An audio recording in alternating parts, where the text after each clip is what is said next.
la parte que lo solicitó, puede en este momento incorporar la prueba.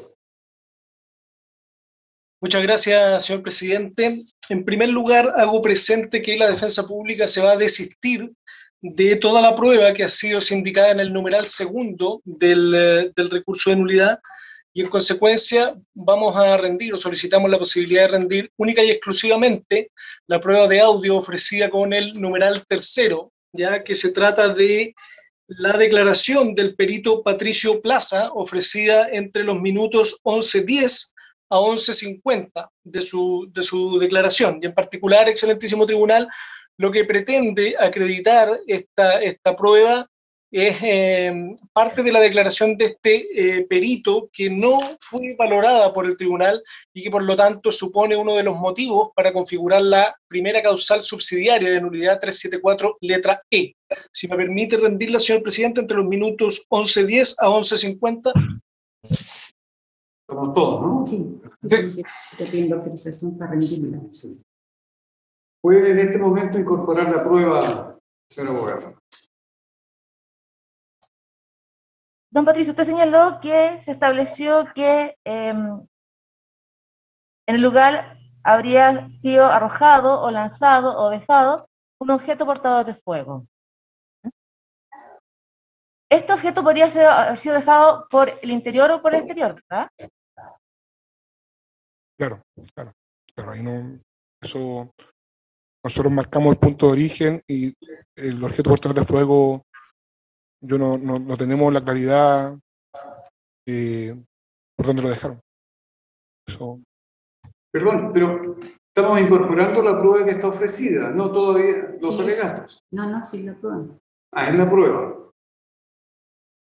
Bien, continúe, por favor.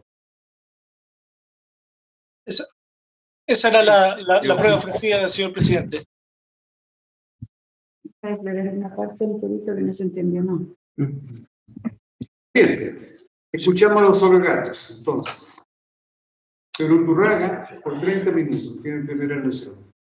Muchas gracias, presidente. Con su venia y la de la excelentísima sala, alega la defensa pública en representación de Daniel Elías Bustos Trabol. Pido desde ya se acoja este recurso de nulidad intentado contra la sentencia pronunciada por el primer Tribunal de Juicio Oral en lo Penal de la ciudad de Santiago, sentencia de 9 de abril de 2022 que condena a mi representado a la pena de 12 años de presidio mayor en su grado medio y las accesorias legales correspondientes como autor de un delito consumado de incendio previsto en el artículo 475, número 2 del Código Penal, previa a la entrada en vigencia de la Ley 21.402, que habría acaecido en la ciudad de Santiago el 19 de octubre del año 2019. Excelentísimo tribunal, este recurso de nulidad tiene tres causales que se interponen una en subsidio de la otra. La causal principal es aquella prevista en la letra A del artículo 373 del Código Procesal Penal por infracción de garantías fundamentales. Tiene dos motivos esta causal de nulidad que se afincan en infracciones de rango constitucional distintas y diversas que explicaré en su momento. Pero en subsidio de esta causal principal hemos intentado también la causal prevista en el artículo 374, letra E, en relación al requisito que exige la letra C del artículo 342, en estricta correlación con el 297, todo del Código Procesal Penal, por una flagrante infracción al principio de razón suficiente en la dictación de esta sentencia. Y en subsidio de estas dos causales interponemos una errónea aplicación del derecho que ha tenido influencia sustancial en los dispositivos del fallo, letra B del artículo 373 del Código Adjetivo, básicamente porque el tribunal yerra en el tipo penal que le asigna a los hechos que tuvo por acreditados. Excelentísimo tribunal, en primer lugar me gustaría hacer presente que esta es una causa de alta relevancia jurídica, de alta relevancia social. Es una causa donde no vamos a caer en algunas narrativas que han sido planteadas en los medios masivos de comunicación, narrativas que tienen que ver con chivos expiatorios, narrativas que tienen que ver con incendios que se producen simultáneamente en varias estaciones del metro y con múltiples focos de inicio del fuego. No vamos a caer en esa narrativa. Tampoco vamos a caer en las declaraciones que hizo el ministro del Interior, el señor Chadwick, en ese tiempo respecto a delitos coordinados y organizados en distintas estaciones del metro. En lo único que vamos a caer y en lo único que vamos a entrar, excelentísimo tribunal, es en la lógica de este juicio y en la lógica de esta sentencia, donde hay solo un condenado por el incendio que afectó y que consumió en su totalidad la estación del metro San Pablo el día 19 de octubre del año 2019. Los hechos que el tribunal tuvo por acreditados para imponer esta pena de 12 años de presidio bien representado son los siguientes y han sido materializados en el considerando 10º de la sentencia. Si me permite darle lectura, señor presidente. En lo pertinente. El 19 de octubre de 2019, aproximadamente a las 18 horas, Daniel Elías Bustos Trabol lanzó un objeto portador de fuego que contenía una sustancia inflamable previamente encendida por él al costado oriente de la estación Metro San Pablo, línea 1, comuna Lo Prado, específicamente hacia el recinto costado oriente, donde está la calle Neptuno, antes de la intersección con Reina Mau, al lado de la puerta de ingreso a la misma, frente al letrero Metro, lugar donde estaban acopiados materiales que se utilizaban en ocasiones para proteger la estación. El objeto portador de fuego encendió el lugar y los elementos acopiados, luego de lo cual se propagó al resto del inmueble, generando un incendio estructural en la estación del Metro San Pablo línea 1, como consecuencia del cual resultó con daños de gran consideración, quedando inutilizada para su uso los que fueron avaluados en la suma aproximada de 20.000 millones de pesos, incluyendo la pérdida total de un tren de pasajeros que fue alcanzado por el fuego en el sector del andén de la estación. Esos son los hechos que el tribunal tuvo por acreditados, excelentísimo tribunal. Paso ahora a exponer las causales de nulidad en las que se apalanca este recurso. Voy, en primer lugar, al primer motivo de la causal principal, 373, letra A. Infracción sustancial, trascendente al debido proceso y al derecho a defensa, en particular en lo que tiene que ver con la posibilidad de la defensa de controlar la prueba de cargo. Todo esto se enmarca, excelentísimo tribunal, en el contexto de una audiencia de juicio oral que se prolonga durante varios días, pero que se realiza a través de la plataforma Zoom. Es un juicio oral que se realiza de forma virtual. Y en ese contexto, durante la realización del juicio, se infringió lo dispuesto en el artículo 19, número 3, inciso 6, y 19, número 2 de la Constitución Política de la República.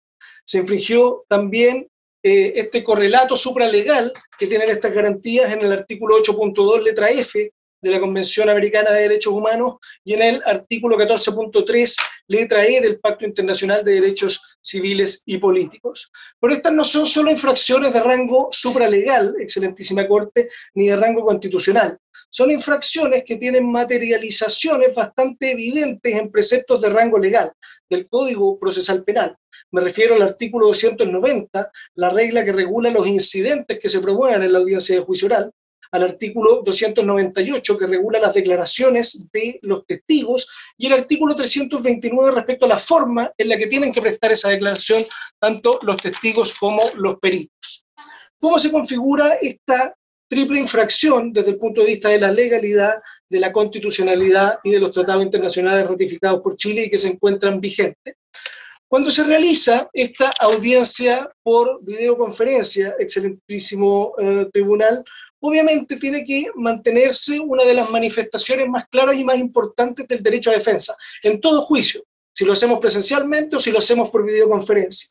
Es la posibilidad de contraexaminar y manifestar el principio de contradicción respecto de las declaraciones que presten los testigos y los peritos. Esto obviamente es el correlato de la expresión del derecho a defensa de tener la posibilidad de controlar la prueba de cargo. Cuando uno mira esta sentencia, excelentísima Corte, desde el considerando 1, el tribunal nos manifiesta que este es un juicio oral virtual que se lleva a cabo sin ningún contratiempo. Y eso, lamentablemente, excelentísima Corte, no es efectivo. ¿Y por qué digo esto? Lo digo con mucha altura de mira. Cuando declaró el testigo don José Antonio Marín Millán, el testigo número 19 analizado en la sentencia, que era un comandante del Cuerpo de Bomberos de Quinta Normal, cuyas declaraciones están plasmadas en el considerando 8, específicamente en la página 71 y siguientes de esta sentencia condenatoria. Este señor comienza su declaración y comienza declarando respecto de hechos que no tenían nada que ver con esta causa. Comienza declarando respecto a un accidente de tránsito, ¿ya? Y en ese momento, excelentísimo tribunal, la Fiscalía comienza a realizar una serie de preguntas sumamente inductivas para efectos de que el testigo se enmarcara realmente en la causa por la que había sido llamado a declarar, ¿ya? Entonces, la Fiscalía comienza a realizarle algunas preguntas inductivas al testigo. Y en ese momento, por supuesto, la defensa, haciendo uso de su legítimo derecho, plantea una incidencia, ¿ya? Una objeción a la forma en la que se estaba llevando a cabo este interrogatorio. Y el Tribunal de Juicio Oral en lo Penal, ¿qué hace en ese momento? Se va a una sala privada, es decir, abre un nuevo espacio en el ciberespacio donde el tribunal se escinde de todos los intervinientes y se va a una sala privada, ya para efecto de resolver la incidencia que había sido planteada por la defensa. ¿Y qué pasa en la audiencia de juicio mientras el tribunal no está presente? En todo ese momento en que el tribunal perdió la inmediación con los intervinientes y con los testigos, ¿qué pasa? Este testigo recibe una llamada telefónica que ven todos los intervinientes, una llamada telefónica. Cuando el tribunal vuelve de esa sala privada en la que estaba, obviamente, la defensa lo hace presente. Le dice, su señoría, ¿sabe que este testigo acaba de recibir una llamada telefónica? El tribunal, obviamente, le consulta al testigo respecto de qué era esta llamada y el testigo indica que se trataba de una llamada de carácter laboral, ¿ya?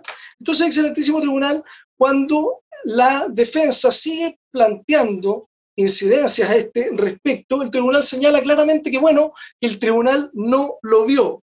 No vio que el testigo contestara su teléfono. Y, obviamente, por eso mismo, la defensa solicitó al tribunal que no valorara la declaración de ese testigo porque no sabíamos qué era precisamente o cuál era la información que había recibido a través de su aparato celular mientras estaba declarando en un juicio oral donde una persona arriesgaba una pena privativa de libertad bastante alta.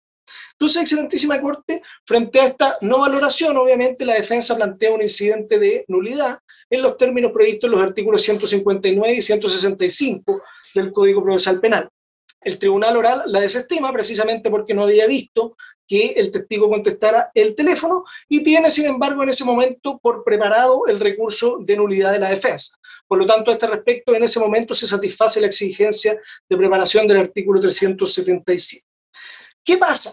Sigue el juicio oral y sigue declarando este testigo y inmediatamente, como por arte de magia, recuerda los hechos por los que había sido citado efectivamente a declarar y ahora sí efectivamente comienza a declarar respecto de los hechos acaecidos ese día 19 de octubre del año 2019 y deja de declarar sobre un accidente de tránsito que nada tenía que ver. Entonces, excelentísimo tribunal, la verdad que esta situación da cuenta del nulo control que tiene la defensa o que tuvo la defensa en este juicio respecto de la prueba testimonial de cargo. Y esto se produce precisamente por la forma en que se realiza este juicio oral a través de videoconferencia. Y nos parece, excelentísima Corte, que esto es una vulneración más que flagrante del artículo 329, inciso sexto del Código Procesal Penal. Los testigos no pueden comunicarse entre sí, pero tampoco pueden, mientras están declarando, recibir información de terceros. Y como no sabemos cuál fue la información que ese testigo recibió, la verdad es que esa es una prueba de cargo que no puede ser adecuadamente controlada por la defensa. Excelentísimo tribunal, esto jamás habría ocurrido en un juicio oral presencial, donde los tres magistrados hubieran estado en la misma sala mirando al testigo. Un testigo que está siendo observado directamente por el tribunal, satisfaciendo el principio de inmediación que permea todo nuestro Código Procesal Penal, ese testigo jamás habría contestado el teléfono durante su declaración en juicio. Pero sin embargo, en este caso lo pudo hacer y luego de hacerlo inmediatamente cambia el sustrato fáctico de su declaración. Nos parece, excelentísima Corte, que esta vulneración de garantías es trascendente.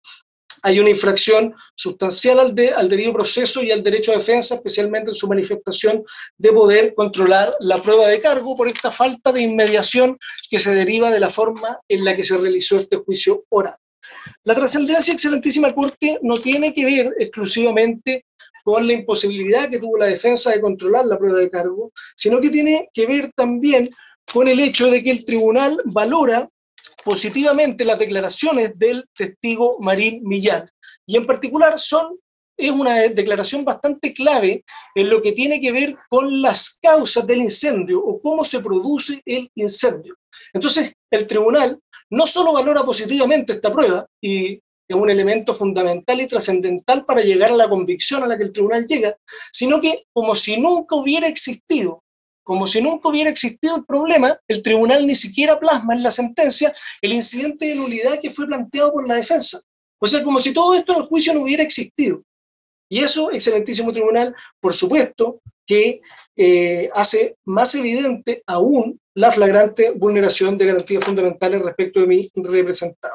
Excelentísima Corte, como esta prueba ha sido positivamente valorada en el juicio oral, aquí se produce un perjuicio que es reparable única y exclusivamente con la declaración de nulidad del juicio oral y la sentencia. Y esa es precisamente nuestra petición concreta, que se acoja esta causal principal de nulidad en este primer motivo, anulándose el juicio oral y la sentencia condenatoria, disponiéndose la realización del nuevo juicio ante tribunal no inhabilitado para estos efectos.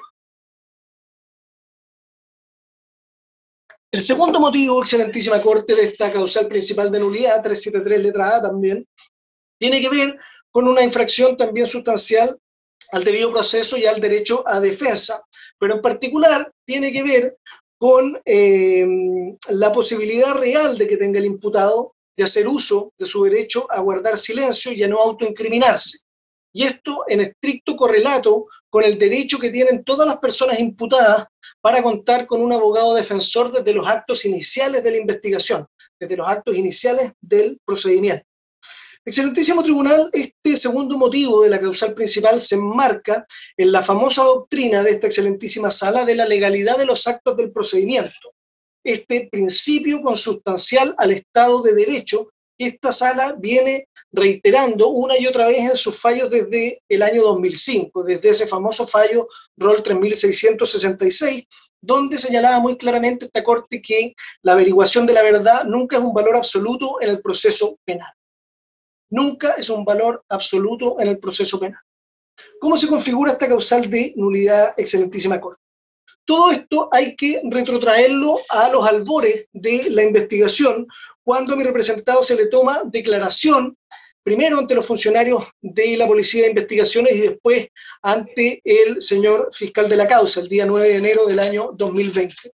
Y aquí, excelentísima Corte, hay un estándar que entendemos no se encuentra satisfecho, estándar que ha sido plasmado en la sentencia Rol 134.189 del año 2020 de esta excelentísima sala.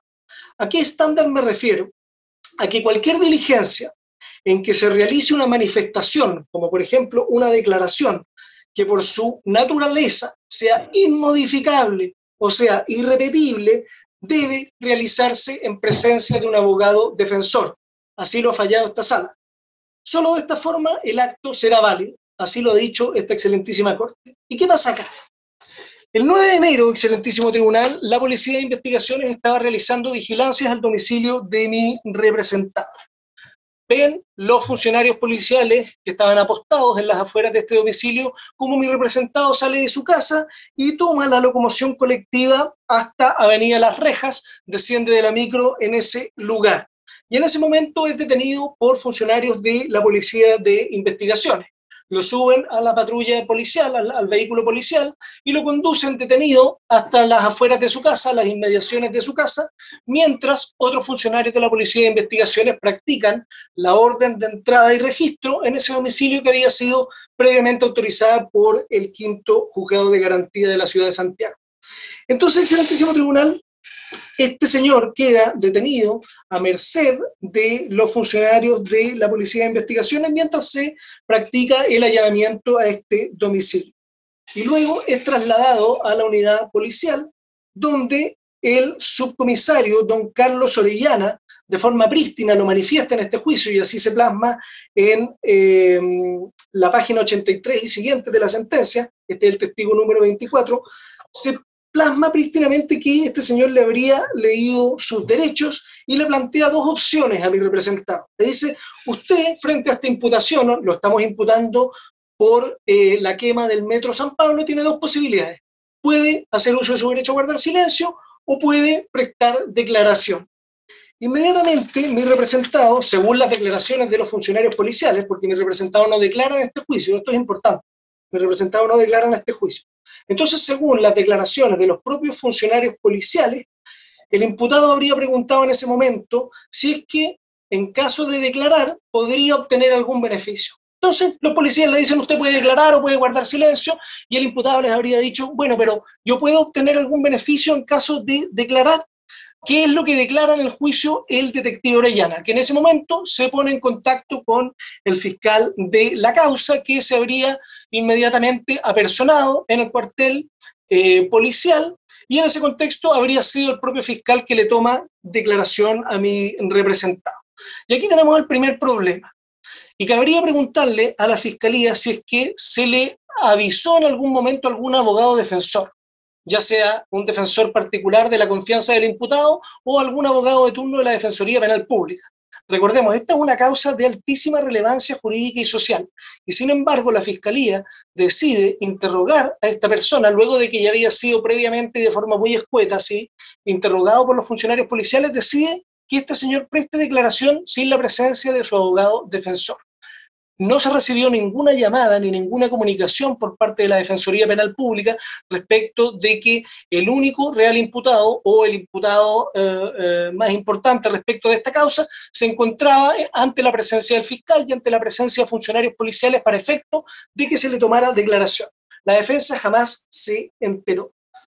La propia Policía de Investigaciones, en sus declaraciones que están plasmadas en la sentencia, señala claramente que nunca se le avisó a ningún abogado defensor. Excelentísimo Tribunal, la Fiscalía le toma declaración a este señor con 2 testigos de días preconstituidos. Es decir, nadie sabe por qué, pero presencian la declaración 2 detectives de la Policía de Investigaciones. Es bien curiosa esta cuestión. ¿Por qué tendrían que estar 2 detectives presenciando la declaración que el imputado está prestando ante el fiscal? Y cuando uno mira esta causa y cuando uno termina mirando esta sentencia, uno entiende por qué. Precisamente porque el Ministerio Público ofrece como testigos a estos 2 funcionarios policiales para que declaren respecto de aquello que el imputado declaró ante el señor fiscal en su oportunidad.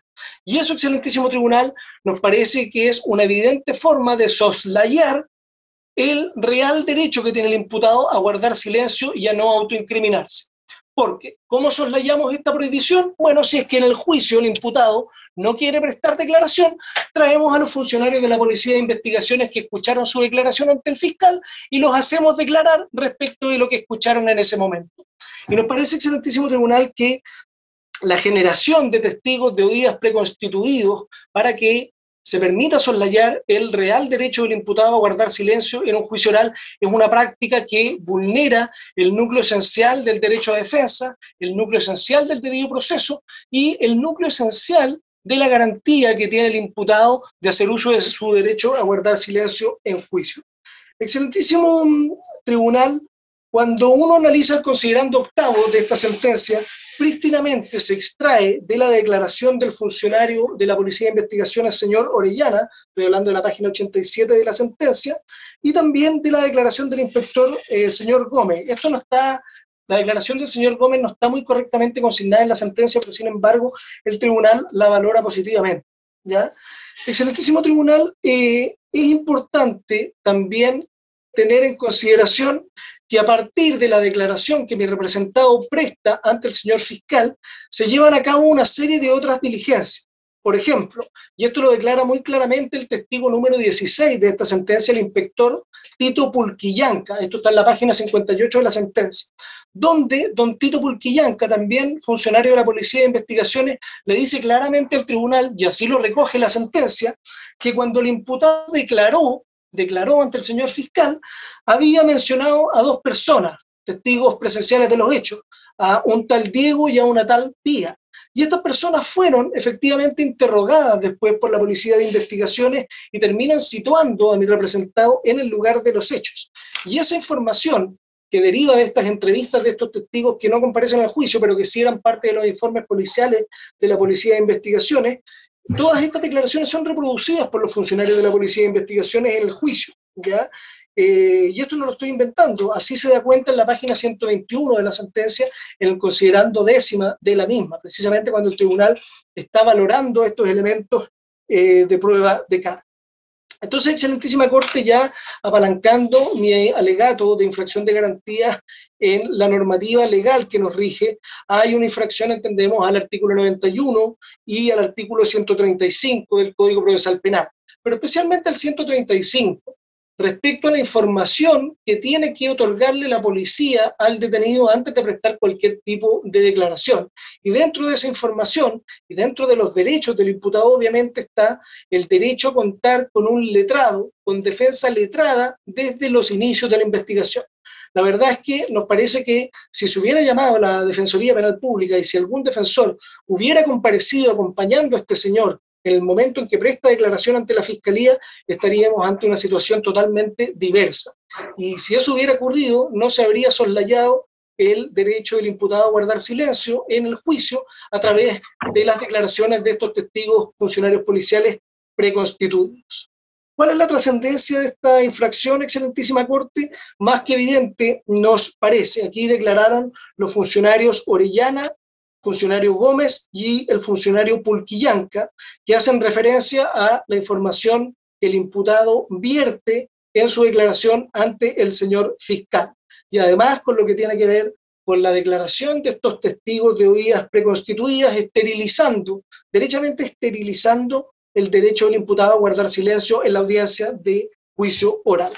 Toda esa prueba fue positivamente valorada por el tribunal oral y es precisamente a través de la valoración de esos elementos probatorios que se llega a la constatación de los hechos en la forma en que el tribunal los acredita en el considerando décimo y de los cuales se sigue la condena de 12 años que mi representado afectó.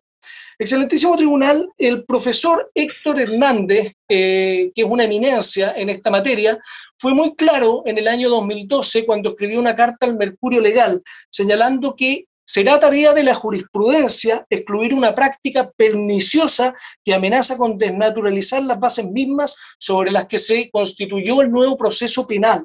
En un caso reciente de gran interés público señaló en que el Tribunal de Juicio Oral condenó sobre la base de un testimonio de oídas preconstituido, se perdió la oportunidad de que la Corte Suprema se pronunciara al respecto, básicamente porque los recursos interpuestos contra la condena no identificaron bien el problema.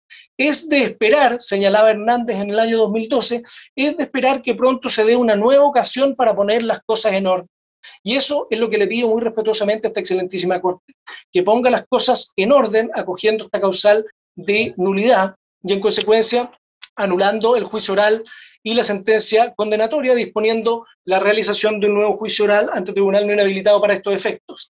Aquí, excelentísimo tribunal, hay un punto relevante. El recurso no solicita la exclusión de la prueba de cargo que corresponde a la declaración de estos tres funcionarios policiales, pero entendemos que su señoría excelentísima, siendo el máximo tribunal del país y en uso de sus facultades conservadoras, en caso de acoger esta causal de nulidad, puede disponer la realización de un nuevo juicio oral ante tribunal no inhabilitado, excluyendo del auto de apertura esta prueba teñida de ilegalidad, que es precisamente la declaración de estos tres funcionarios policiales.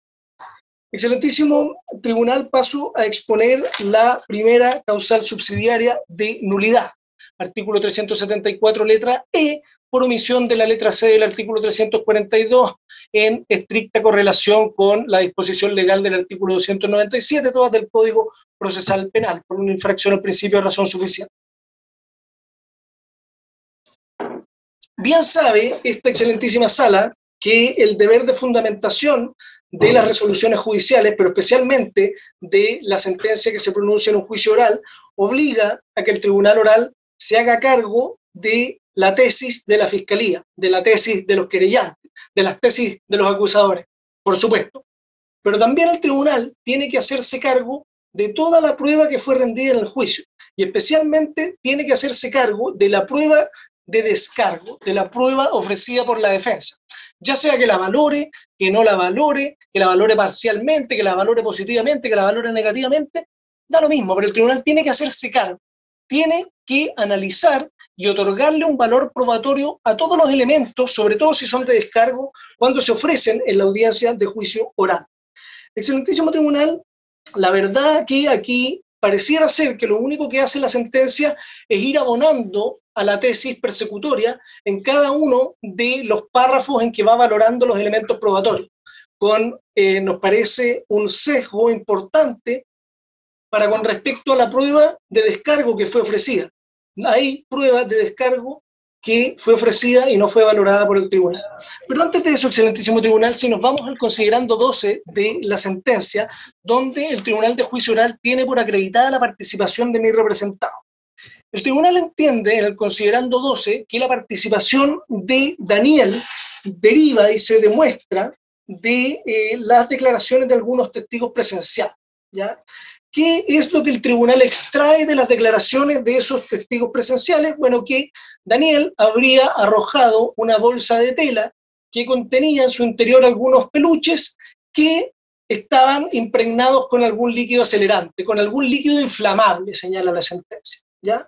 Y eso el tribunal lo extrae, esa premisa la extrae a partir de la valoración de las declaraciones de los testigos presenciales.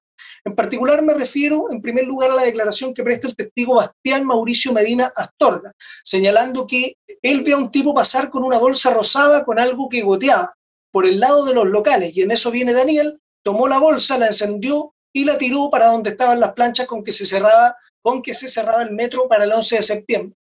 Ese testimonio se suma al testimonio de doña Daniela Alejandra Pérez Molina, donde el tribunal reproduce su declaración en el siguiente sentido. Vio a Daniel por la vereda sur, de primera él andaba solo y lo vio conversando con dos personas.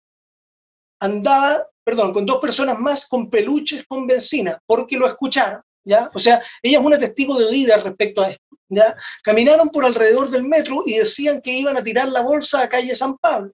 Luego volvió y no vio que la habían tirado, pero sí la lanzó. O sea, vio que la había tirado y al mismo tiempo no la había tirado. Contradicción dentro del mismo testigo. Iba con dos personas más cuando lo hizo. No sabe si eran las mismas personas con quienes los vio hablando. A las otras dos personas, señaló la testigo Pérez Molina, a las otras dos personas con las que estaba conversando Daniel, las había visto antes porque viven en el sector. Sus nombres eran Raúl y Darwin. Los vio con una bolsa rosada de peluches y la bolsa se la habrían pasado entre ellos tres.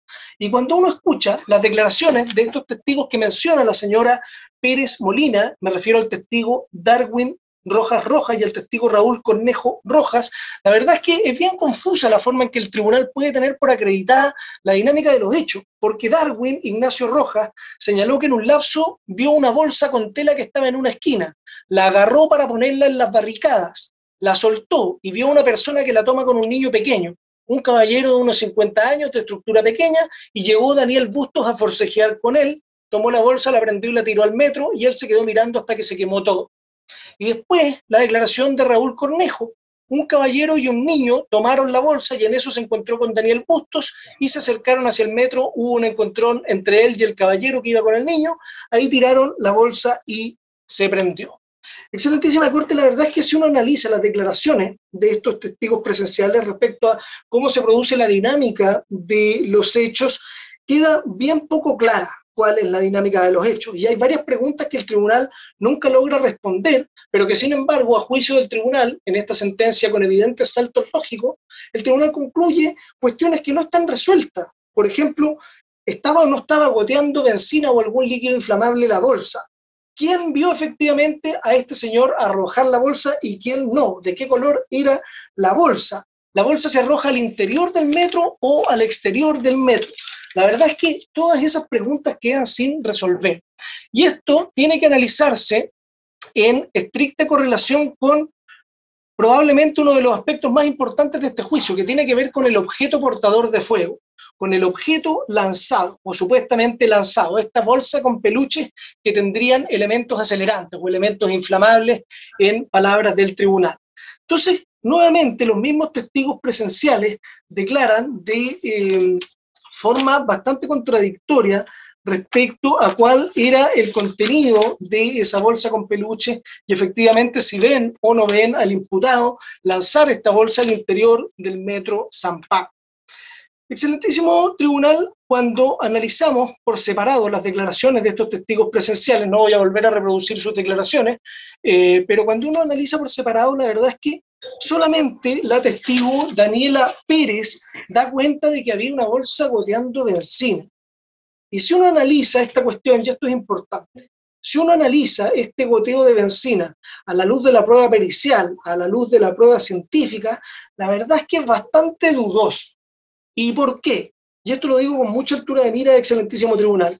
El testigo de cargo, el bombero Patricio Plaza, señaló de forma ineludiblemente clara, en primer lugar, que nunca se encontró el objeto portador de fuego, ¿ya? Para esto da una explicación. Bueno, por supuesto que el objeto portador de fuego se consume en el incendio y termina desapareciendo, ¿ya? Pero el objeto portador de fuego jamás se encuentra. Y además es inequívocamente claro el testigo Patricio Plaza cuando señala que nunca se encontró en la estación rastros de acelerantes, ¿ya? O sea, nos están diciendo que la bolsa de tela tenía benzina, pero que en la estación nunca se encuentra ningún acelerante. Ahora, obviamente el testigo da una explicación razonable para esto, dice, bueno, la gente de la comuna fue voluntariamente a limpiar el metro para que se pudiera reactivar y volver a funcionar rápidamente. Pero en esa limpieza comunitaria que se hizo, se borraron todos los rastros, todas las trazas de algún líquido acelerante. Entonces, excelentísimo tribunal, respecto al objeto portador de fuego, hay muchísimas dudas en esta sentencia y eso inequívocamente era una tesis de duda razonable que fue sostenida por la defensa durante todo ese juicio oral. Aquí, la verdad, excelentísima corte, es que desde el análisis de los testigos presenciales de cargo y del análisis de esta prueba pericial y de la prueba científica que fue rendida en el juicio, el objeto portador de fuego propiamente tal y el lugar y la forma en que se habría lanzado este objeto no quedan ni meridianamente claros. Y eso era una duda razonable que el tribunal no tomó en consideración. Excelentísima corte, pero aquí lo más grave que tiene que ver con esta causal de nulidad tiene que ver con el cómo se produce el incendio.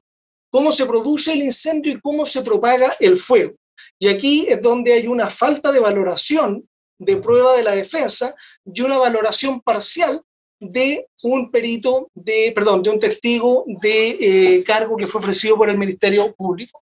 Esto es, sin lugar a dudas, la cuestión más importante del juicio.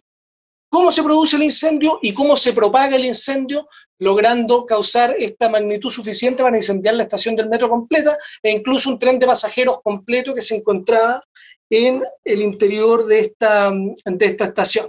Entonces, obviamente, la pregunta más relevante de todo este juicio oral era cómo una bolsa con peluches que se arroja al interior del metro tiene la posibilidad o tiene el potencial lesivo, la posibilidad de incendiar estructuralmente toda esta estación del metro y generar todos los daños que ya conocemos. Entonces, excelentísimo tribunal, cuando uno analiza la valoración de la prueba, uno se da cuenta que al tribunal se le olvidó valorar la declaración de un perito de la defensa. La defensa ofreció la declaración de un perito, era el señor Rodrigo Aravena, un ingeniero civil que tiene una empresa de consultoría en ingeniería y también en incendio, ¿ya? ¿Qué es lo que hace el tribunal? En la página 98 de la sentencia simplemente transcribe parte de su declaración, pero al momento de llegar a la valoración de la prueba es como si este señor no hubiera existido, como si no hubiera ido al juicio.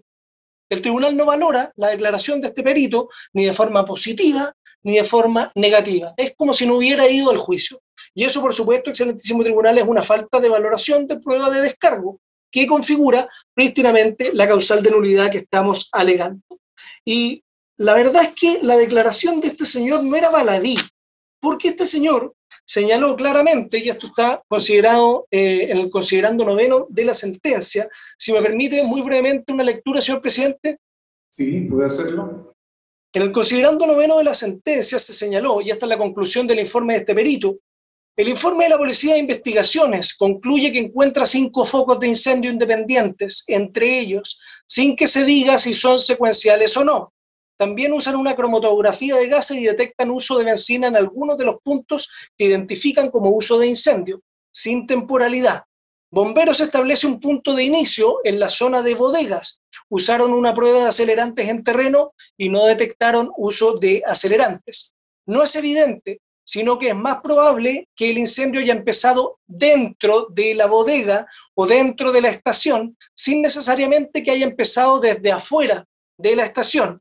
Ningún informe explica cómo algo lanzado desde fuera de la estación puede generar, por supuesto, el incendio que generó. Y esto era importante.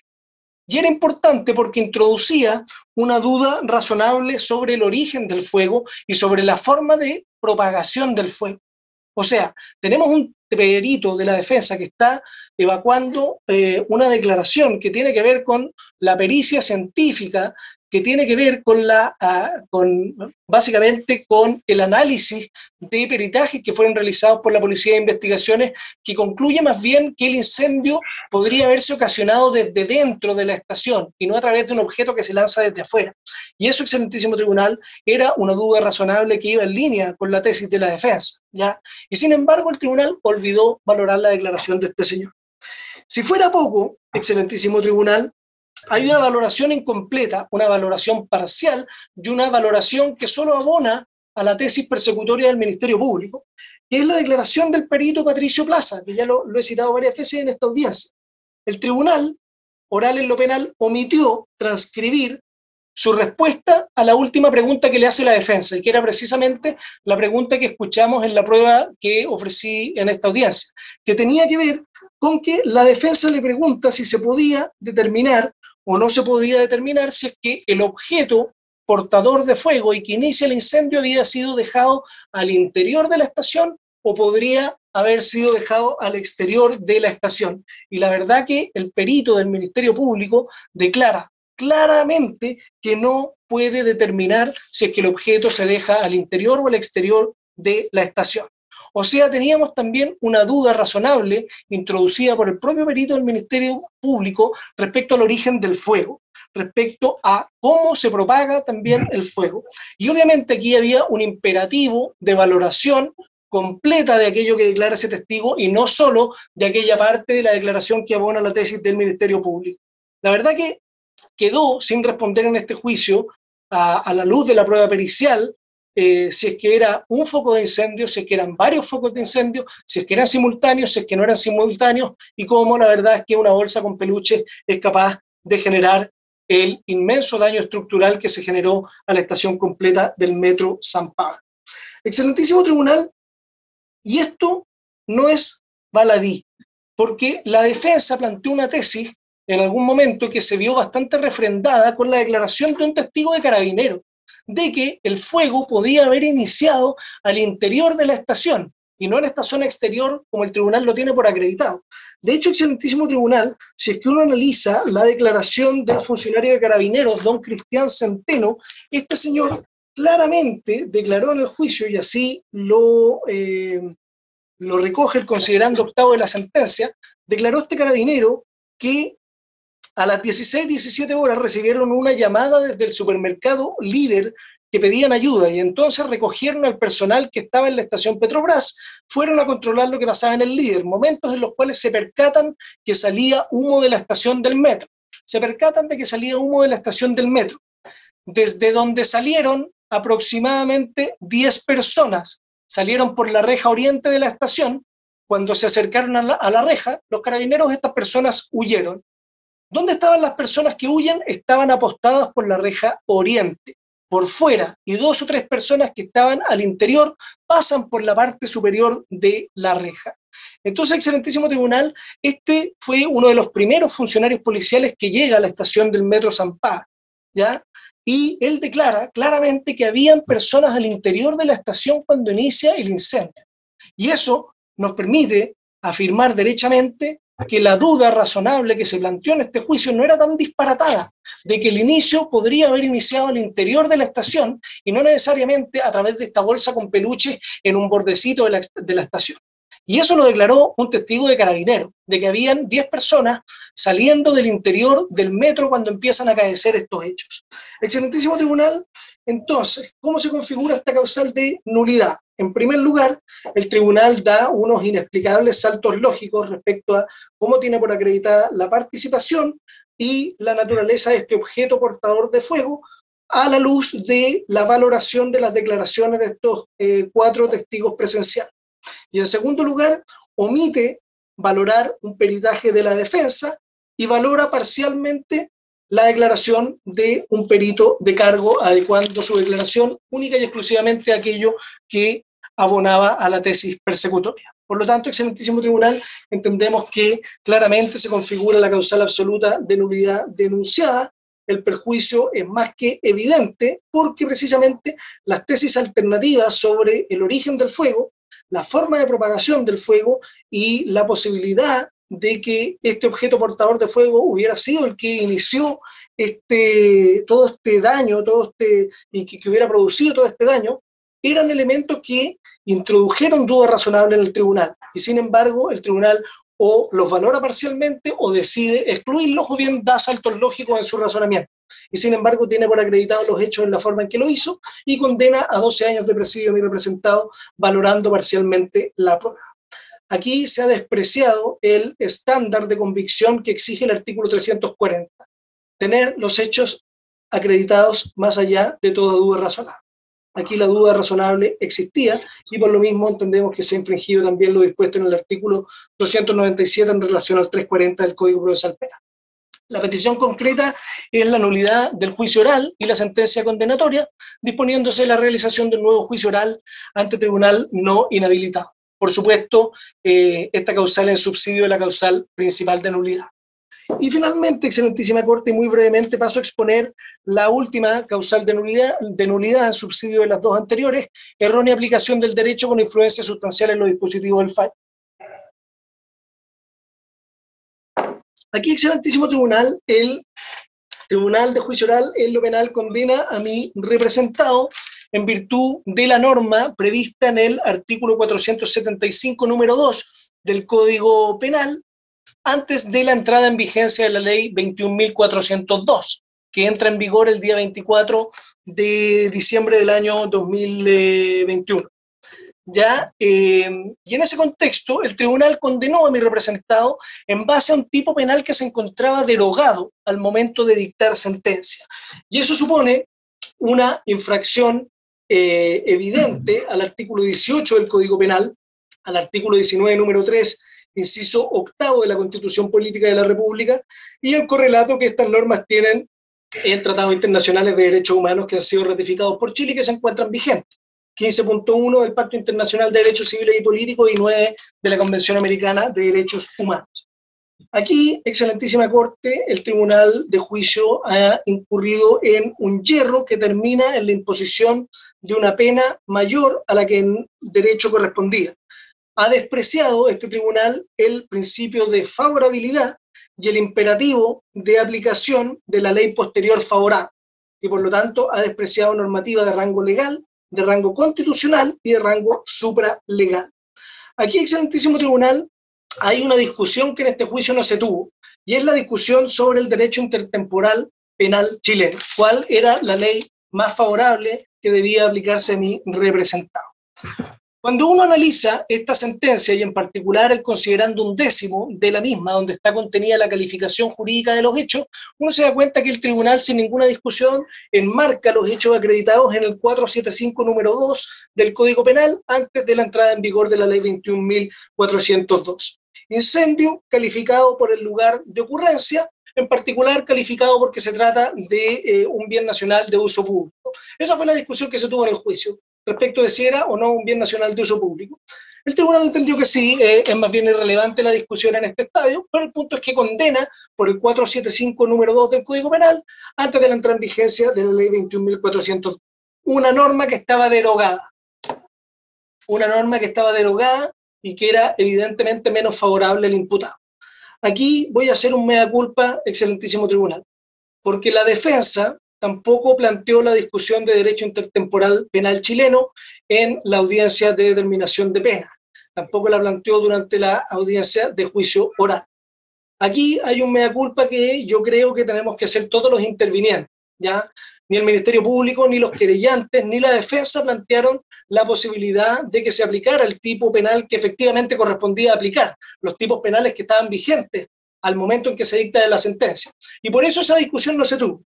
Y yo creo, excelentísima Corte, y me corregirán mis distinguidos contradictores si me equivoco, pero yo creo que a la defensa, incluso al Ministerio Público y a los querellantes, uno le puede excusar el no levantar esta discusión en el juicio. Pero frente a la existencia del conocido adagio latino, que siempre ha sido que ha vertebrado siempre el Estado de Derecho, y en particular el proceso penal en nuestro país, el jura novit curia. Los jueces conocen el derecho. Los jueces conocen el derecho y los jueces tienen la obligación de aplicar el derecho vigente. Y esa obligación no fue satisfecha en esta causa, excelentísimo tribunal. La verdad que aquí, y perdón las palabras en que lo voy a decir, nos parece que hay una desidia insoportable por parte del tribunal oral en lo penal.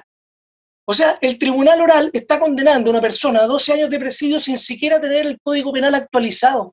O sea, nosotros entendemos que los códigos pueden ser caros, pero la verdad es que la ley está vigente en la Biblioteca Nacional, en la Biblioteca del Congreso Nacional, que está en línea para cualquier persona y es gratis, donde la ley está actualizada.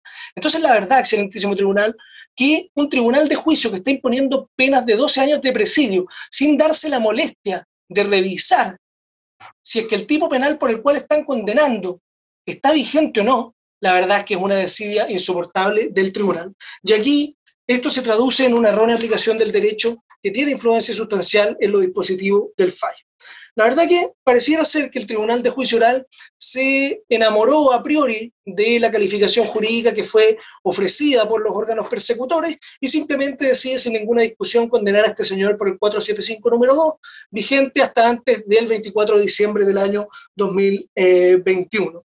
La verdad que nos habría gustado que el tribunal analizara este regalo de Navidad que introduce la ley 21.402 el 24 de diciembre del año 2021, la famosa ley Juan Barrios, ¿ya? Otra ley con nombre de víctima, ¿ya? Que comienza por un mensaje presidencial que tenía por objeto precisamente perfeccionar los tipos penales de incendio que estaban regulados en el Código Penal desde el año 1874, ¿ya? Y en particular, el mensaje presidencial es bastante claro al señalar que lo que se quería era perfeccionar los tipos penales del artículo 474 y 475 del Código Penal. Esto viene en el mensaje presidencial, donde se señalaba la necesidad de adecuarlos a las necesidades contemporáneas y asegurar su aplicación, evitando vaguedades en su interpretación. Enhorabuena. Qué bueno, excelentísimo tribunal, que se dicta esta ley Juan Barrios que permite dotar de racionalidad la regulación de los delitos de incendio en el Código Penal y adecuarlo a los tiempos que corren, ¿ya? Pero cuando uno analiza la historia fidedigna del establecimiento de la ley, la verdad que hay otros elementos que son bastante relevantes y que era imperativo tenerlos en consideración en esta causa. Si uno analiza, excelentísima Corte, el informe que se despachó en la Comisión de Seguridad Pública del Senado, donde hay una intervención del profesor Matus, que es la que termina transformándose después en la regulación actual de los artículos 475 y 476 del Código Penal, luego de una indicación que recoge este aporte del profesor Matus, una indicación de los senadores Cast y de la senadora Sabat, ¿ya?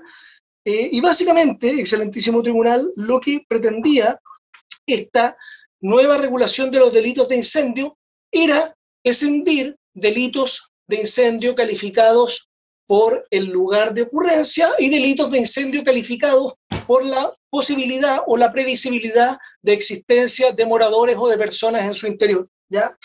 Y la verdad es que cuando uno se va fijando en los recovecos de la historia legislativa del establecimiento de estos nuevos preceptos legales, la verdad que algo que va marcando todo el proceso legislativo es también la proporcionalidad de las sanciones en los delitos de incendio y cómo las distintas figuras de incendio calificado, ya sea por el resultado, ya sea por el inmueble o por el lugar en que acaecen, o ya sea por la previsibilidad de que exista gente en el interior de esos lugares, cómo esta nueva ley adecúa la proporcionalidad de esas penas, ¿ya?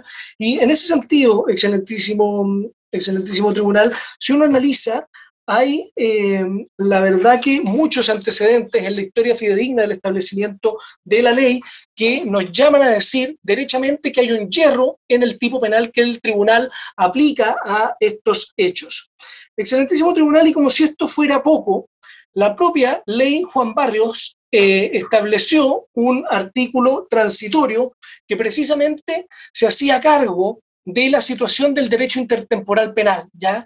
Donde derechamente reconoce aquel mandato, aquel imperativo del artículo 18 del Código Penal y del artículo 19, número 3, inciso octavo de la Constitución, respecto a que tiene que aplicarse la ley más favorable cuando los hechos son acaecidos con anterioridad a la entrada en vigencia de la ley 21.402, pero cuando la sentencia se pronuncia con posterioridad a la misma.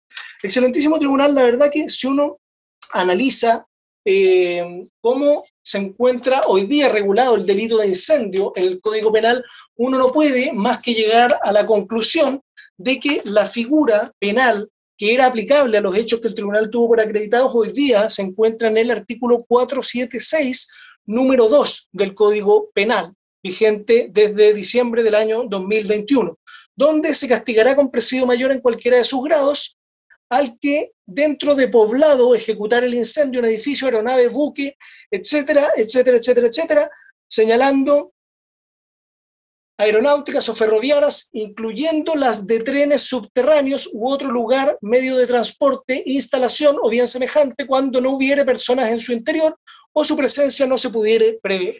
Entonces, un delito de incendio calificado por el lugar de ocurrencia cuando es previsible que no hay gente en su interior. Y cuando uno analiza la sentencia del Tribunal Oral en lo Penal, inmediatamente salta a la luz que no habían personas al interior de la estación de metro porque el metro se encontraba cerrado, precisamente por los disturbios que venían acaeciendo desde el día 18 de octubre, y el tribunal, la verdad que básicamente, durante toda su sentencia, tiene por establecido que no habían personas al interior del metro. Por lo tanto, en base a la propia lógica del razonamiento judicial plasmado en la sentencia, bajo a los propios hechos que el tribunal tuvo por acreditados, el tribunal yerra en la calificación jurídica que le asigna a estos delitos, a este delito. Le asigna la calificación jurídica del artículo 475, antiguo, cuando debía haber aplicado el 476, número 2 actual. Y eso, excelentísimo tribunal, aquí y en cualquier región de este país y probablemente en cualquier ordenamiento jurídico occidental, supone una infracción al principio de favorabilidad y una infracción al imperativo de aplicar la ley más favorable al momento en que se dicta la sentencia. Excelentísimo tribunal, la verdad es que toda la doctrina es absolutamente conteste en que jamás puede aplicarse retroactivamente un precepto legal que se encuentra derogado y que es desfavorable para el imputado.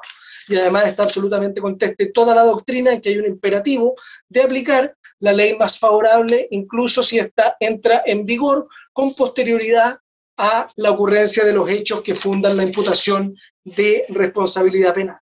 La influencia sustancial en los dispositivos del fallo, excelentísima Corte, nos parece es manifiesta. El tipo penal por el cual fue condenado, el tipo penal derogado, por el cual condenaron a mi representado, establecía pena de presidio mayor en su grado medio a presidio perpetuo. El tribunal, entendiendo que concurría una circunstancia atenuante objetiva, 11 número 6, decide imponer la pena en el mínimo. Por lo tanto, el razonamiento judicial de determinación de la pena se apalanca en el presidio mayor en su grado medio, pena de 10 años y un día a 15 años. ¿Cómo llega la pena exacta? El tribunal, a partir del artículo 69 del Código Penal, extensión del mal causado. Dentro del grado del presidio mayor en su grado medio, le sube 2 años a la pena por la magnitud de los daños materiales, 20.000 millones de pesos, y por todo el perjuicio que generó a los habitantes de ese lugar el quedarse sin metro durante varios meses producto de este incendio. Y por lo tanto, indefectiblemente el tribunal termina fijando la pena en 12 años de presidio mayor en su grado medio. Ahora, si el tribunal hubiera aplicado correctamente el derecho y hubiera aplicado el precepto, el tipo penal que se encontraba vigente y que era realmente aplicable a estos hechos, 476, número 2 del Código Penal, la pena tendría que haber oscilado en presidio mayor en cualquiera de sus grados. Por lo tanto, apalancándonos en el mismo razonamiento judicial, entendiendo que concurre una circunstancia atenuante de carácter objetiva, el tribunal tendría que haber impuesto la pena en el mínimo, ya en el grado mínimo, presidio mayor en su grado mínimo, 5 años y un día a 10 años de presidio, aplicando la misma lógica que aplica el tribunal para tener por concurrente la extensión del mal causado. El tribunal debería a esa pena mínima dentro del marco del presidio menor grado mínimo haberla aumentado 2 años, quedando así la pena configurada en 7 años de presidio mayor en su grado mínimo. Y esa es precisamente la solicitud, excelentísimo tribunal, que efectuamos, ya que se anule única y exclusivamente la sentencia condenatoria por haber incurrido el tribunal en un error de derecho que influyó sustancialmente en los dispositivos del fallo, dictando sin nueva audiencia, pero separadamente, una sentencia de reemplazo que condene a mi representado por el delito previsto en el artículo 476, número 2 del Código Penal, luego de la entrada en vigencia de la ley 21.402, y lo condene a la pena de presidio mayor en su grado mínimo, para lo cual proponemos, obviamente, excelentísimo tribunal, la de 7 años, basándonos en el propio razonamiento judicial expresado en la sentencia. Eso es todo cuanto puedo alegar, señor presidente. Muchas gracias. Gracias. Abogado, señor Morales. Muy buenos días, excelentísimo tribunal. Vengo a alegar en representación del Ministerio Público, solicitando el rechazo del recurso de nulidad impetrado por la defensa. Solicitamos el rechazo de todas las causales manifestadas por el señor defensor, básicamente porque se trata en general de cuestionamientos que son meramente aparentes, cuestionamientos que recogen frases descontextualizadas de la sentencia, se pretende atribuir errores donde no existe y se pretende atribuir falta de fundamentación cuando lo que hace simplemente el recurso es omitir la valoración efectiva que hace la sentencia al respectivo medio de prueba. Y también lo que es relevante, y iremos viendo en cada uno de los motivos del recurso, es que no hay una explicitación por parte de la defensa en el recurso de la trascendencia de las supuestas infracciones. Ahora bien, respecto a cada uno de los motivos, quiero señalar lo siguiente. Respecto al primer motivo de nulidad, que es el cuestionamiento de la realización de este juicio oral a través del sistema de videoconferencia, primero que nada hay que precisar cuál fue la modalidad de este juicio, excelentísimo tribunal. Este es un juicio que se realiza en una modalidad híbrida, donde no todos los intervinientes se encuentran conectados por Zoom. De hecho, es un juicio oral donde la defensa se encuentra en la sala del tribunal al lado del señor Bustos Trabol. Es un juicio donde además se ha autorizado que 14 testigos comparecieran a la sala de audiencia para que pusieran conforme a una maqueta de la estación Metro San Pablo que fue ofrecida como medio de prueba por parte del Ministerio Público. Y además, esta sala donde comparecieron estos 14 testigos, una sala que estaba contigua a la sala donde estaban los señores defensores, por lo tanto el señor defensor tuvo plena comunicación en todo el momento del juicio con la defensa. Pero quiero retrotraerme hacia cómo llegamos a este juicio en modalidad híbrida. Primero que nada, se cumplieron los presupuestos que establece el autoacordado de esta excelentísima Corte. Previa a la audiencia de realización de juicio oral, se realizaron en este caso 4 audiencias de factibilidad de juicio oral, en las cuales se plantearon y se discutieron la modalidad en que el tribunal planteaba la realización de estos juicios. La defensa estuvo de acuerdo siempre en las modalidades de realización híbrida, nunca cuestionó esta modalidad, nunca solicitó estar en la misma sala que los testigos.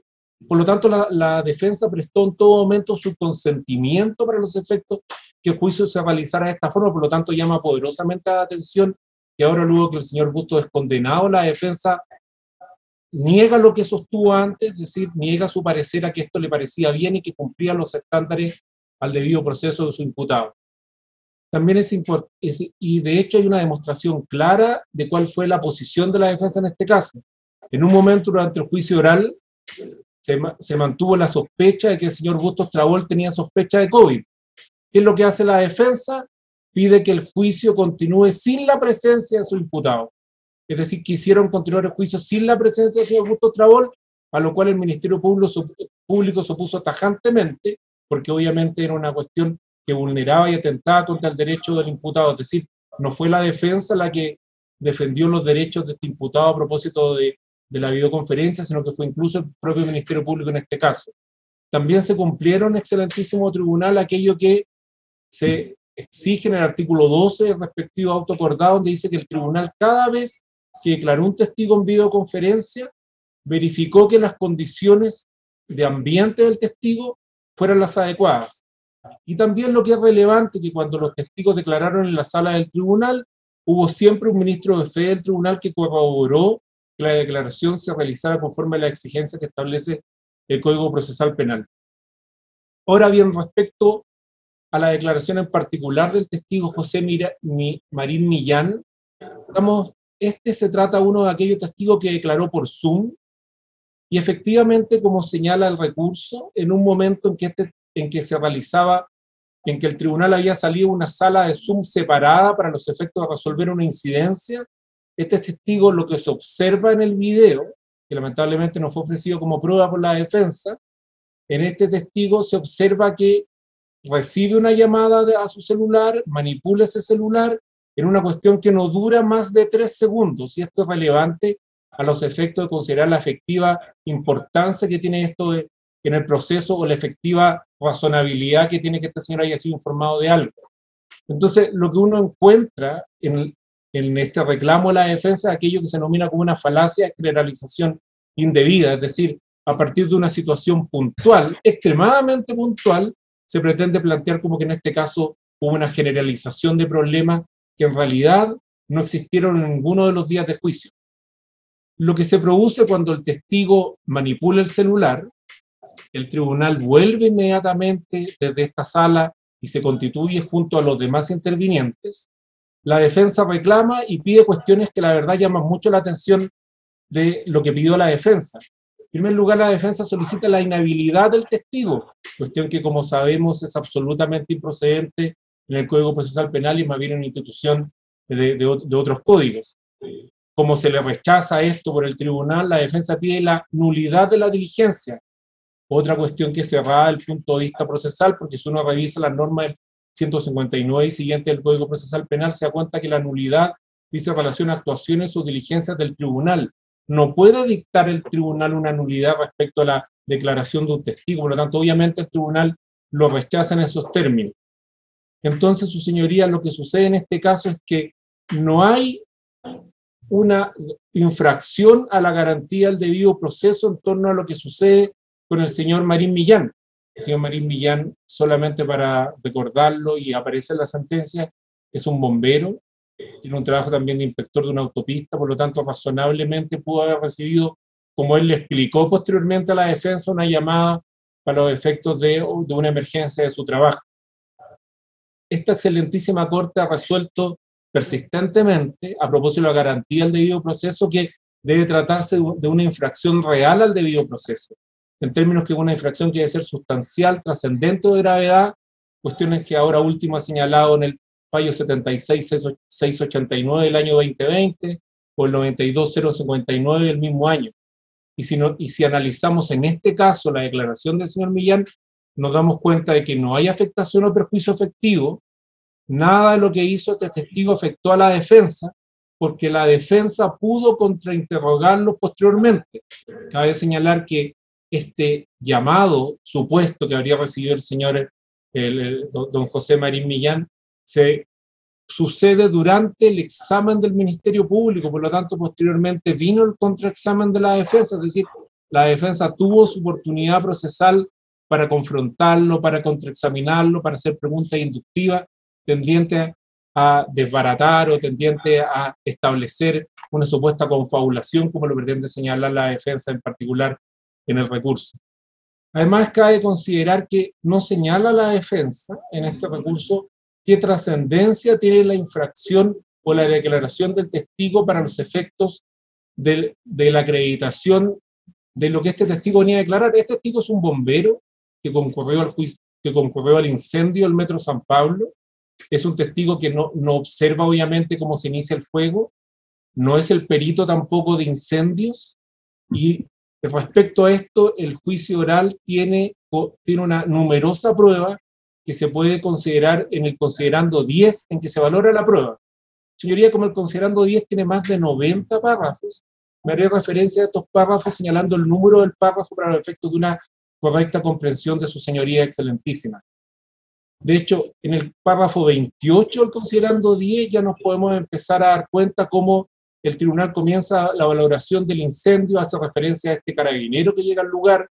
Posteriormente, en el párrafo 30 nos damos cuenta o aparece una declaración que es absolutamente importante para los efectos del establecimiento del origen del fuego y algo poco frecuente en un hecho de estas características.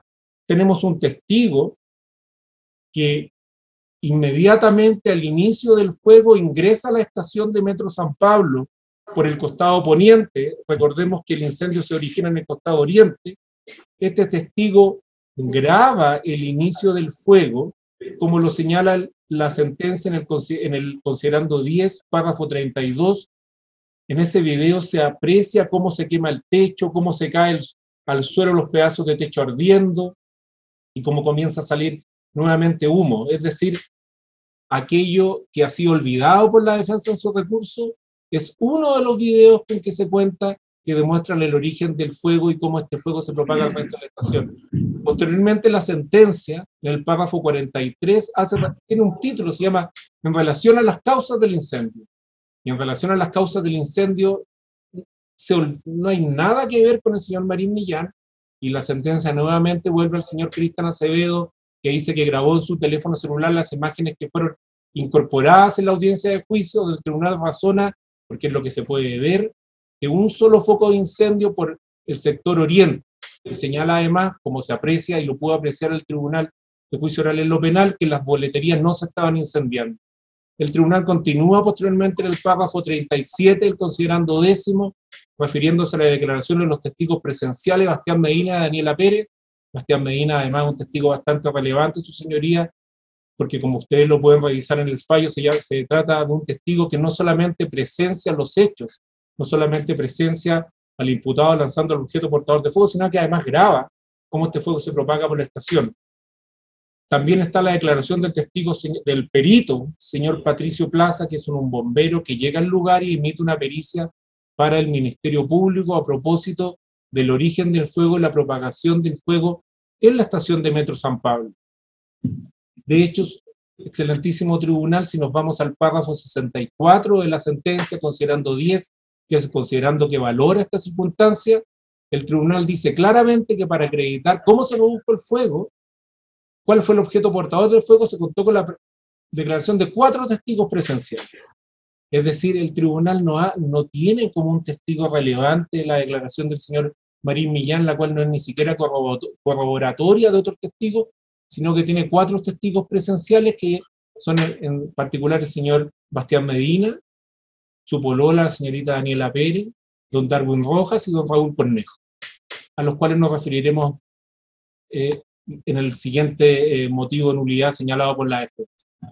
Señoría, en cuanto al perjuicio y la necesidad a la que nos hemos referido haciendo cargo, si uno revisa las alegaciones de la defensa se da cuenta que no hay un señalamiento cuál es la norma vulnerada por el testigo, sino que lo que hay son meras elucubraciones, es decir, quizá el testigo se lo informó, quizá el testigo alguien lo llamó, no hay referencia a que esto fue producido por algún interviniente, lo cual obviamente no sucedió de ninguna manera, no hay un cuestionamiento al testigo por faltar a la verdad, y en ese sentido quisiera traer ante su señoría excelentísima lo resuelto por esta misma Corte, en fallo 41-243 del año 2019, donde a propósito de un caso similar en que a un testigo, en ese caso grave, que se le habría informado por un querellante de una circunstancia o haber informado al juicio, lo que esta excelentísima Corte señala que lo prohibido a modo de fundamento de descarte el mérito probatorio de los testimonios dice relación con el deber jurídico de decir verdad. Cuestión que en este caso es absolutamente lejano a lo cual se puede plasmar en el testimonio del señor Marín Millán. Es decir, no hay ni infracción legal en lo que sucede, es un hecho absolutamente descontextualizado, absolutamente excepcionalísimo dentro del transcurso del juicio oral y tampoco tiene trascendencia alguna. Ahora bien, respecto al segundo motivo de nulidad, lo que el señor defensor ha señalado a propósito de la declaración del señor Daniel Elías Bustos Trabol en presencia de funcionarios de la PDI y de este fiscal. Primero que nada, algunas precisiones, excelentísimo tribunal. No hay dos declaraciones, es una sola declaración que el imputado realiza ante dos funcionarios de la Policía de Investigación y el fiscal que le habla. El 9 de enero, que es la fecha de la detención del señor Daniel Bustos por una orden judicial emanada del 5º Juzgado de Garantía, es la fecha en que además se produce esta declaración. De ninguna manera hay un ofrecimiento de beneficio alguno. Lo que la Policía de Investigaciones señala en la declaración ante el juicio oral no es que no se llama a la defensa, para ser riguroso, sino que no le consta que si se llamó o no. Y lo que es importante es que los funcionarios Carlos Orellana y Eduardo Gómez, que son los funcionarios que presencian esta declaración, son los oficiales de caso. Por lo tanto, razonablemente eran aquellas personas que tenían todos los antecedentes de la investigación. Y aquí hay un aspecto absolutamente relevante. Cuando el señor Bustos Trabol es detenido, ya se contaba la investigación con los 4 testigos presenciales de su participación, ya se contaba con los 2 videos que dan cuenta del origen del fuego, tanto de la perspectiva oriente como poniente de la estación. Por lo tanto, no hay ninguna trascendencia ni prueba que haya emanado la declaración del señor Bustos Trabol.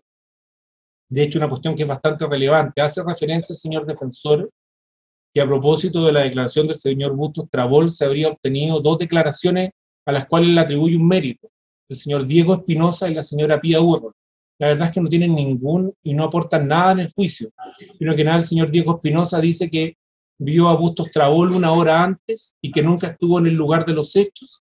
Y la señora Pía Urra no declaró en el juicio oral, por lo tanto, mal estas supuestas declaraciones a las cuales ha hecho referencia la defensa para buscar alguna trascendencia a esto, tienen alguna relevancia en este caso. Tampoco señala la defensa en el recurso cuál de los hechos probados o cuál de las conclusiones o razonamientos de la sentencia se obtienen por la referencia que los testigos hacen de la declaración del imputado en el juicio oral. Como les señalé, los antecedentes más importantes respecto al imputado Bustos Trabol ya estaban presentes en la investigación. De lo contrario, no hubiese sido posible que el Ministerio Público hubiese obtenido una orden de detención respecto de este señor. De hecho, en la misma defensa, cuando el señor Bustos Trabol es condenado, en la audiencia de determinación de pena solicita que se validara esta declaración mediante la atribución del artículo 11, número 9, es decir, la defensa pretendió, lo que ahora desconoce, que se considerara esta declaración como una colaboración sustancial al esclarecimiento de los hechos, cuestión que por supuesto el tribunal desecha. Y el tribunal lo desecha por 2 razones importantes. Uno, porque en el considerando quinto se menciona que, advertido el imputado su derecho a guardar silencio, mantiene y hace uso de su derecho y no presta declaración. Y lo más relevante está en el considerando 14º del altísimo tribunal, y tiene como título alegaciones de la defensa en torno a las infracciones de garantías constitucionales. Aquí la sentencia dice expresamente que los dichos que sin perjuicio de tener noticia de que habían dichos del imputado vestido en una etapa previa, estos no fueron considerados por el tribunal al momento de establecer la participación culpable de Bustos Trabol. ¿Y por qué no los considera el tribunal además? Porque el tribunal dice que la prueba de cargo era numerosa, abundante, coherente y consistente. Es decir, no hubo necesidad de recurrir estos dichos porque tampoco habían sido vertidos en el juicio oral y el imputado, como ya lo señaló el tribunal en el considerando quinto, no declaró en el juicio oral. Por lo tanto, obviamente nos encontramos nuevamente con una supuesta infracción al debido proceso que no tiene trascendencia alguna y que no se explica ni explica ninguno de los hechos que tuvo por acreditado al Tribunal de Juicio Oral en lo penal para los efectos de condenar al señor Bustos Trabol. Ahora, excelentísimo tribunal, haciéndome cargo de las causales subsidiarias, quisiera primero que nada, respecto a la primera causal, que hace referencia a la defensa, en cuanto a que no hay una efectiva valoración de los hechos, que hay un atentado contra una infracción al principio de razón suficiente. Quiero primero que nada plantear el título de lo que el Ministerio Público considera que debe ser considerado en este caso. En este caso existen testigos presenciales, que son los 4 testigos que les señalé previamente, todos contestes de acuerdo a lo que establece el tribunal en los considerandos respectivos, en que hay un lanzamiento de un objeto portador de fuego contra el Metro San Pablo, costado oriente, una bodega que estaba al lado del ingreso, como bien lo recoge los hechos el Tribunal de Juicio Oral y lo Penal. Estos testigos son uniformes en cuanto a estas circunstancias y además son corroborados por los videos que son incorporados al juicio oral por la Fiscalía, a través del testigo Cristian Acevedo, que es este testigo que graba desde el lado contrario cómo este fuego se propaga, y además del testimonio del señor Bastián Medina y este video que se incorpora. Su señoría, estamos hablando de 4 testigos más 1, por decirlo de alguna manera, civiles, que concurren a declarar al juicio oral, que no tienen nada, no tienen ningún interés en esto, vecinos todos de la comuna de Los Prados, inclusive son vecinos que ya conocían previamente al señor Bustos Trabol, por lo tanto, no es que tuviesen que reconocerlo, es que lo conocían, sabían que era el señor Bustos Trabol, y son testigos además que acreditan 2 circunstancias que son relevantes, es decir, el origen del fuego, y por otra parte la participación del señor Bustos Trabol. Las declaraciones, además de estos testigos, corroboradas con otras declaraciones, permiten descartar hipótesis alternativas. Es decir, no hay ningún testigo que señale que otra persona lanzó el objeto portador de fuego contra la estación, y no hay ningún testigo que señale que antes de lanzar el objeto había un incendio. Porque lo que queda bastante claro con este video, que es olvidado por la defensa, es que el incendio se origina precisamente en la bodega del sector oriente de la estación, a lo cual se propaga después al techo.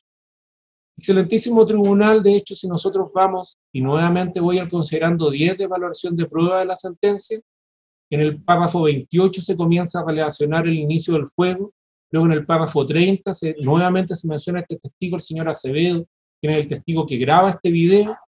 En el considerando 34, además, el tribunal hace una disquisición bastante relevante, porque dice que se descarta que el incendio haya tenido más de un punto de inicio, que no es lo mismo que foco de incendio, como lo explicaron los peritos bomberos, y esto lo señala el tribunal porque como esto se empieza a quemar, empiezan a caer material incandescente hacia el piso, lo que obviamente va generando otros incendios, como es lo que le sucede al vagón que estaba en el interior de la estación, en el subsuelo, que es a propósito del incendio en el techo, que cae este material y que incendia este vagón. El párrafo 35, el considerando 10, se refiere a que los funcionarios de Metro que declararon en este juicio hicieron referencia que el día 18 de octubre, es decir, un día previo a estos hechos, hubo daños que se provocaron en la estación, incluso un foco de incendio en la boletería, pero esto como lo declararon todos los funcionarios de Metro, cuando llegaron en la mañana del día 19 de octubre, este supuesto foco de incendio alternativo en la boletería estaba absolutamente amagado y era un foco de incendio absolutamente menor. Su señoría, el párrafo 36 de la sentencia dice una cuestión bastante relevante, dice que el fuego tuvo su origen en un solo lugar en la estación, desde el sector oriente, donde se propagó rápidamente al resto del edificio. El párrafo 37 señala lo mismo, el párrafo 38 se hace cargo de que los testigos conocían en forma previa al imputado, el párrafo 39 se hace cargo de los testigos presenciales Darwin Rojas y Raúl Cornejo, quienes son testigos que reconocen haber estado en el lugar, reconocen que han estado realizando barricadas con el imputado, pero que después no realizan la acción que realiza el imputado, que es lanzar este objeto. Luego el mismo párrafo 43 hace referencia a que se denomina en relación a las causas del incendio, nuevamente revisa la sentencia, el testimonio de don Cristian Acevedo. Y posteriormente el testimonio que es relevante y que ha sido cuestionado por parte de la defensa en cuanto a que hay una valoración parcial, en nuestro concepto equivocado en torno a lo que se pretende con esto, es el testimonio del perito don Patricio Plaza Aguilera, quien es un bombero, que no obstante ser perito concurre ese día al lugar porque es perito de incendio. Hay que recordar la dinámica que tienen los bomberos para estos efectos, donde los peritos de incendio son muchas veces son personas que además concurren a este lugar. Este perito dice relación con que hay un fuego que se propaga desde la bodega en forma vertical hacia el techo, hace referencia a que es un fuego que se explica por la forma del incendio, por las marcas del fuego que son evidentes, que puede precisar el que avanza desde la bodega hasta el resto de la estación. En el párrafo 50, además, el tribunal razona donde señala que este señor, en su calidad de perito de incendio, lo observa desde lo más quemado, desde lo menos quemado a lo más quemado, lo que obviamente sirve para determinar el origen del fuego, y señala además que esto se condice y se vincula con las declaraciones de los testigos presenciales, quienes son los que observan cómo se lanza este objeto portador de fuego a esta bodega que tantas veces ha sido señalada. De ninguna manera lo que pretende señalar la defensa, sacando una declaración de un perito que declaró prácticamente 2 horas, declarando una declaración de prácticamente 5 segundos, donde dicen que el objeto podía haber sido lanzado desde afuera o desde adentro. La verdad, su señoría, que no era materia de la pericia de este señor determinar desde dónde se lanza el objeto, sino dónde se origina el fuego y cómo este fuego se propaga al resto de la estación. Para los efectos de desde dónde se lanza el objeto, para lo cual el Ministerio Público presenta estos testigos presenciales, que son los 4 que referí anteriormente: el señor Bastián Medina, Daniela Pérez, Raúl Cornejo y don Darwin Rojas. El tribunal también, haciéndose cargo de esto, párrafo 55, considerando 10, dice que la prueba acreditó que el punto de origen del fuego fue único, fue la bodega ubicada en el costado oriente del Metro San Pablo.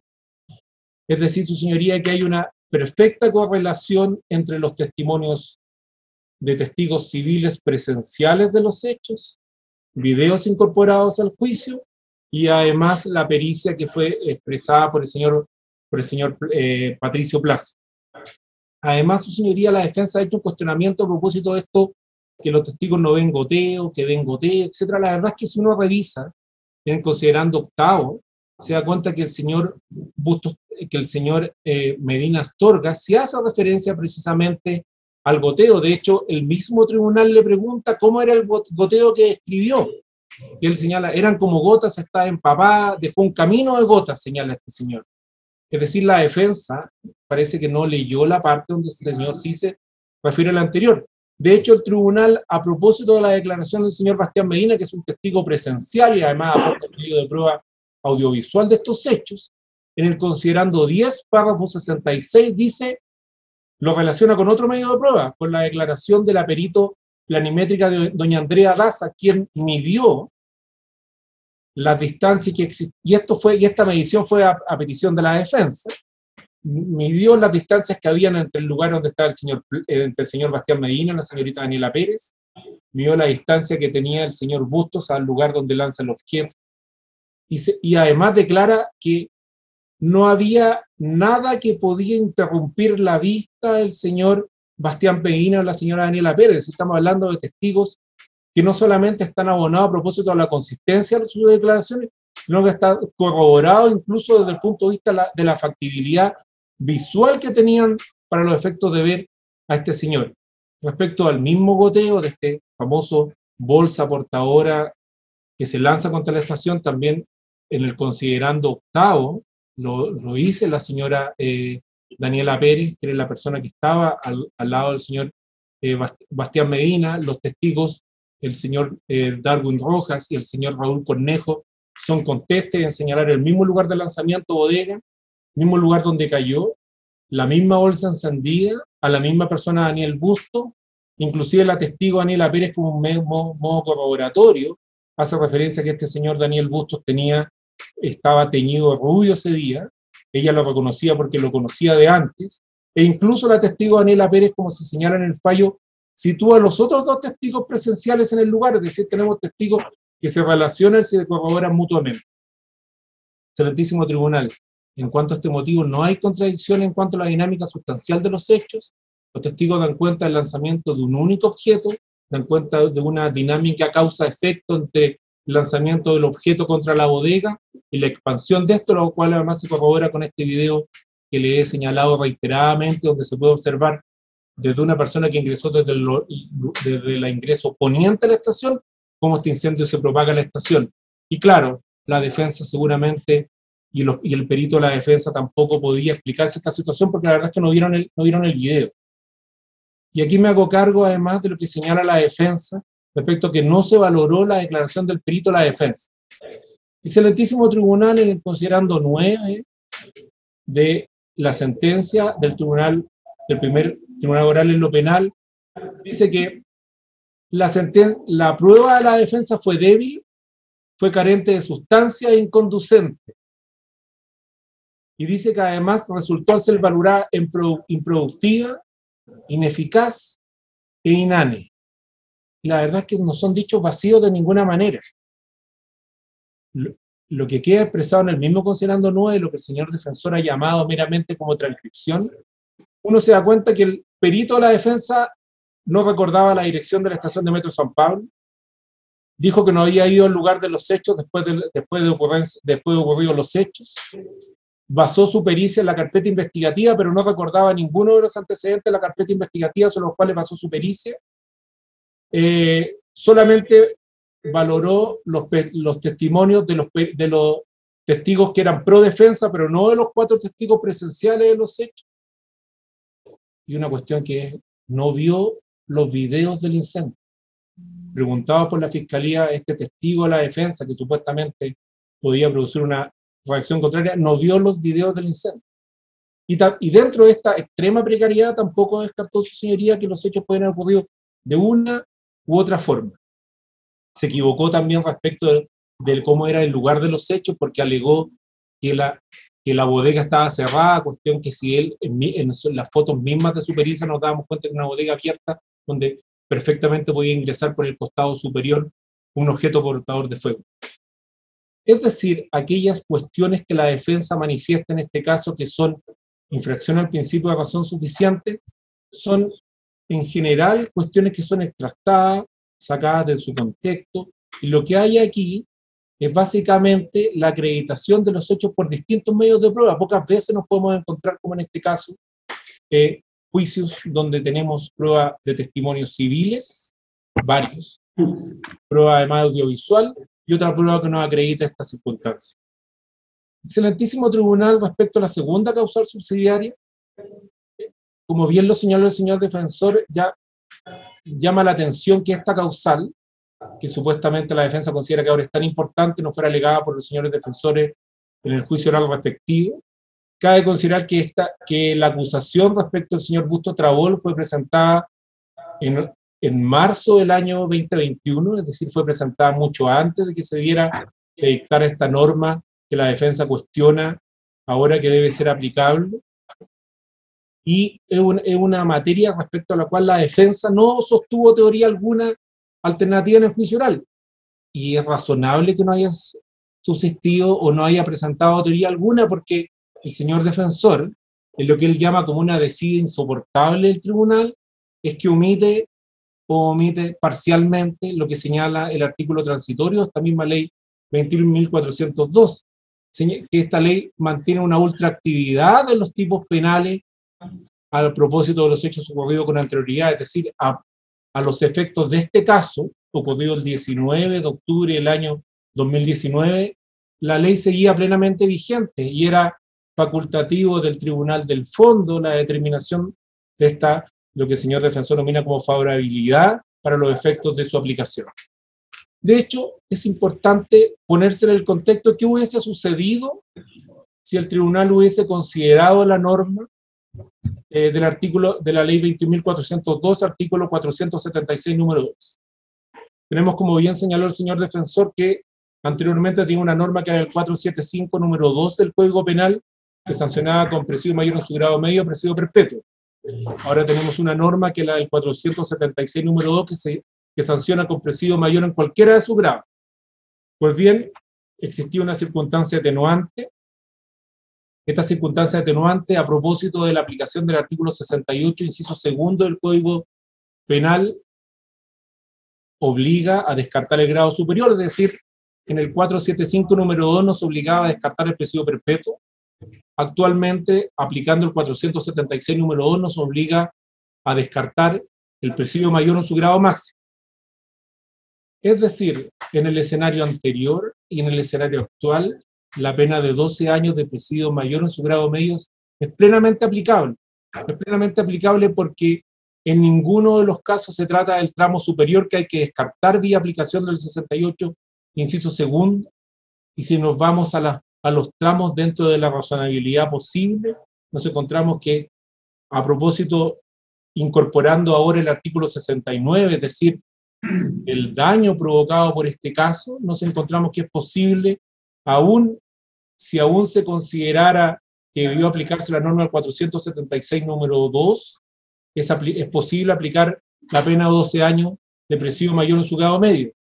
Y aquí, excelentísimo tribunal, no podemos desconocer lo que el tribunal acreditó y que ya está fijado como hechos en relación a los daños que fueron provocados por la acción del señor Bustos Trabol. El tribunal estableció que esta era una estación de metro que era ocupada diariamente por alrededor de 100.000 personas, estuvo más de 6 meses desocupada, que el metro es una empresa pública y por lo tanto sus activos son, por decirlo de una forma, de todos los habitantes de la República, que al metro le costó más de 20.000 millones de pesos la reparación de la estación de metro y del tren, que además estos dineros fueron dineros obtenidos por partidas extraordinarias del presupuesto de la Nación. Es decir, si uno revisa la extensión del mal causado en este caso, que es aquella que debió tener en cuenta el tribunal para los efectos de recorrer la pena en la aplicación del tipo penal anterior o la aplicación del tipo penal actual, se da cuenta que pocas veces nos encontramos con un delito que provoca tal cantidad de personas afectadas o dañadas, 100.000 personas diarias. Por lo tanto, obviamente, la discrecionalidad que tenía el Tribunal del Fondo, en este caso el Tribunal de Juicio Oral en lo Penal, para aplicar 12 años, es absolutamente pertinente en relación a la extensión del mal causado, en relación además a la aplicación de una sola circunstancia atenuante y el artículo 68, inciso segundo del Código Penal. Su señoría excelentísima, para terminar, reiteramos nuestra solicitud que se rechace este recurso presentado por la defensa. Estamos frente a una investigación y un juicio oral que respetó en todo momento los derechos del acusado. En este caso, no hay ni testigos ocultos, no hay ni testigos inhábiles, y de hecho, si ustedes revisan, los grandes testigos en este caso son civiles. Los testigos que son los funcionarios policiales son secundarios y hasta en tercer lugar respecto de lo que forma parte el acervo probatorio de este caso. Es decir, nos encontramos un caso que hace referencia a lo que busca el procedimiento, es decir, que se establezca la verdad y como se estableció en este caso, a la participación punible que debe ser sancionada del señor Bustos Trabol. Eso es todo. Muchas gracias, señor presidente. Muy bien. Bien. Doña Violeta Regal. Seguimos, pero presidente, son las 1:15. Sigamos mañana, ¿le parece? 1:20. ¿Estamos de acuerdo? Tenemos pleno. Sí, pues. Estoy de acuerdo, no sé, mañana estamos todos. No. Hay que cambiar la integración. Ya está anunciado los tres en Cienmunita. Pero Yo no había citado, pero Hay que cambiarla. Entonces, está anunciado. Me comunica que se constituye el tribunal. Señoría, yo aviso a la señora Nelly. ¿Podemos partir temprano? Sí. Claro, ideal. Pero estamos todos para venir. yo puedo. Sí, sí, yo también. Bueno, Pero hay que confirmarlo. O sea, no sé. Sí, la señora Nelly lo comunicamos. pero tanto habría que consultarle a ella también. Abogados. El micrófono, presidente. Abogados. Sí, Sí, estábamos conversando por la hora, todavía quedan 3-4 legatos, no podemos terminar hoy día y no tiene mucho sentido entonces extremar las cosas para llegar de todas maneras a dejar cosas pendientes. Para mañana, ¿cómo andan ustedes de compromiso? Ojalá podamos disponer de todos los abogados que están anotados para alegar. Concluiríamos mañana, de eso no hay duda. Podemos reunirnos a las 8:30 de la mañana, postergando todo lo demás para desocuparnos temprano con ustedes. A la hora que la sala disponga, señor presidente, no hay problema. sí, señor Su presidente. señoría excelentísima por esta parte, no hay ningún inconveniente tampoco para continuar mañana. Bueno, El metro tampoco, señoría excelentísima. bueno, muchas gracias. Entonces mañana a las 8:30 continuamos la vista del recurso. Gracias, muchas gracias. Gracias, hasta luego. Gracias, señoría. Buenas